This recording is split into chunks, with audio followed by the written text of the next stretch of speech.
On Easter Sunday, Vladimir Putin said that there would be an Easter Truce for 30 hours. He ordered his forces to, quote, stop all military activity. Both sides then accused the other of breaching that. But since not only has the fighting resumed, but also, more importantly, perhaps the prospective peace talks have all but broken down. That's right. This week we had this extraordinary, much vaunted London peace conference where the key American officials, the key European ministers were all going to come together with Ukraine and sort of thrash out the road to peace. And in a way that very rarely happens in this perfectly choreographed modern world, it fell apart at the last moment. First of all, Marco Rubio, the Secretary of State, announced he wasn't coming. The same Marco Rubio who'd already said America might walk away if they didn't get the peace deal they had planned for. And then Steve Witkoff, who is the crucial Trump negotiator with Putin, said he wasn't coming either. He was going to Moscow instead. And bit by bit, the European ministers thought, OK, well, there's nothing going on here, nothing to see here.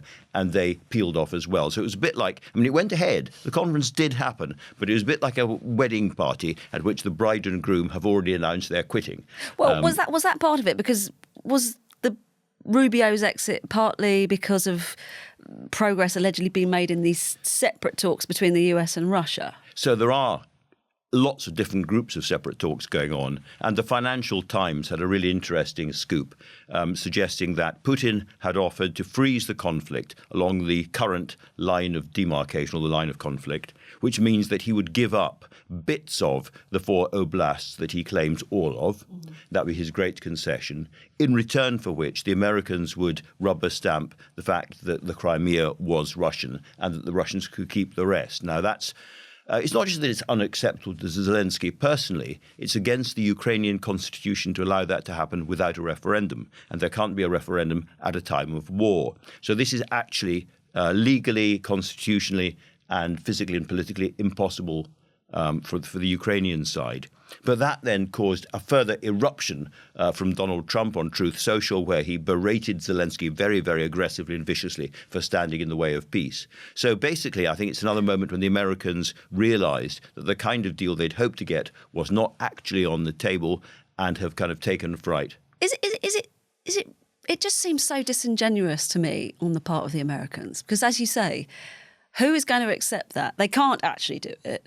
And then to say, oh, you're not accepting it, we're going to walk away. It's all just fake, isn't it? So, yes.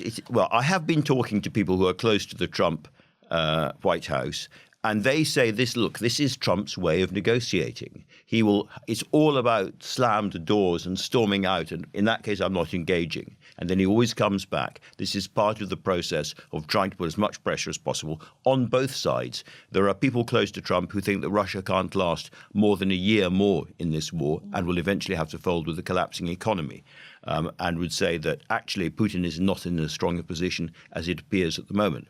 And that this is all about, a further last final shove towards a peace deal. And, we could be wrong. We could wake up tomorrow or next week and, hey, there is the bones of a peace deal actually progressing. But right at the moment, it looks pretty bleak. How much of an embarrassment do you think this is for, well, David Lammy, as you've said, these planned high-level talks completely crumbled.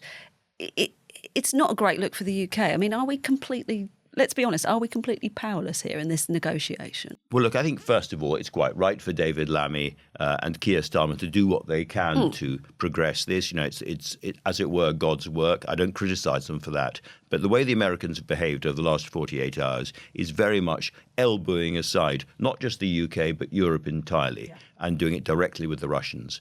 And I think any illusion that we were at the centre of anything has gone.